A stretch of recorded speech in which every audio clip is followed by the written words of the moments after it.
சகசரநாமத்தில் 218வது நாமாவளி வாச்சஸ்பதிஹி அப்படின்ற நாமாவளி. இந்த நாமாவளிக்கு ஆழ்வார்கள், ஆச்சாரியர்கள், பெரியோர்கள் சொல்லியிருக்க விளக்கம் என்னென்னா, வேதத்தின் பொருளை மத்ச அப்புராணத்திலிருந்து கூறியபடியால், மத்ச அவதாரத்தின் போதே கூறியபடியால் பேச்சுக்கே தலைவர் அப்படின்னு சொல்லிட்டான்.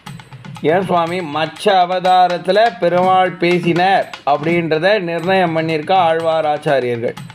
அப்படி ஆழ்வார் ஆச்சாரியர்கள் நிர்ணயம் பண்ணபடி அதில் பெருமாள் உதிர்த்த வார்த்தைகள் அனைத்தும் வேதம் ஆகிறபடியால் அந்த வேதத்தின் மதிப்பு உயர்கிறது. அப்படி வேதத்தின் மதிப்பு உயர்றதுக்கும் போதே பெருமாள் தன்னுடைய வாக் சாதுல்யத்தை காமிச்சிருக்கார் அப்படின்னு இந்த நாமாவளியிலேருந்து பிரத்யமாக